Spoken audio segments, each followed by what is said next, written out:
some of these things can happen just instantaneously, as we've been talking, and that either you're preparing more where you are, or you wouldn't really necessarily really have time to do any of that preparedness, you know. And then some of this, as we're talking about, we're needing to be more aware of what this super wave is. But that when that hits, but that as the Earth rolls and can be left to be in that position, you know, we're going to be having a new north and south. But there's a lot of things going on.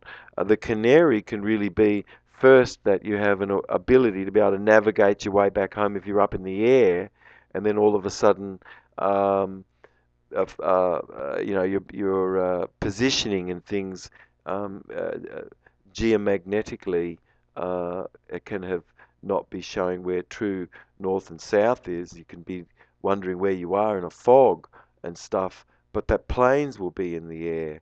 You know, you've got to think about all of this in terms of not just, oh, we can have a little vibe show movement of the Earth, which the Chinese did and had were some of the oldest seismic sort of measurements and measuring devices, which is we had beautiful measuring devices for all of this. But the released oil from the Gulf down in the deep horizon and the how much electrical patterning and things you have in your hands, and how much electrical patterning is happening in your food, and the 7.5 Richter scale that in December 16th in 1811 that hit the New Madrid fault zone. It's a 120-mile zone. You know, it's a five-state. You know, it's wide and long, and it's affected. Would affect 15 million people today. It involves seven states. In December 16th, 1811, it was the 7.5 Richter, and there were aftershocks for I think maybe 5 months or more from memory. Yeah. Um, Go ahead.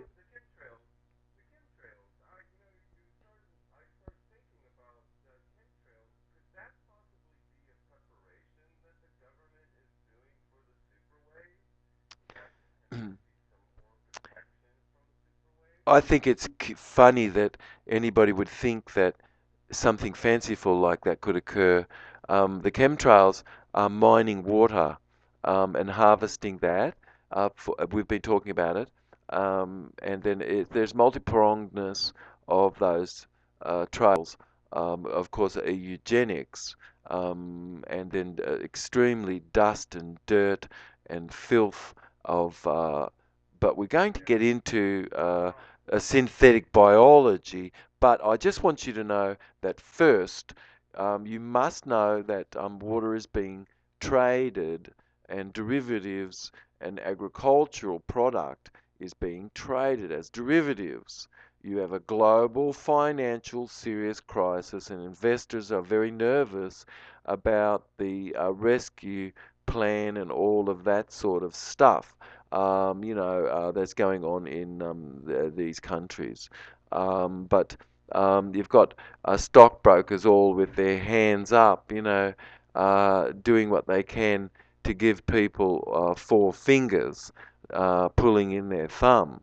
You know, I wish you knew more about all of the stock market, but that's been just kept to be quiet because, you know, you don't know how money's created. But the harp is being used, and definitely why not you have the images that we can show of Australia, for instance, which we really have some radical radial images, thermal images of how harp has been used, you know. But just could we just stop messing with nature? I think, you know, a goat jumping on top of another goat, it just is. It's, you know, gosh, all of that. It's cocky cage bombery. Um, but let's have a bit more bull and cock, you know what I mean?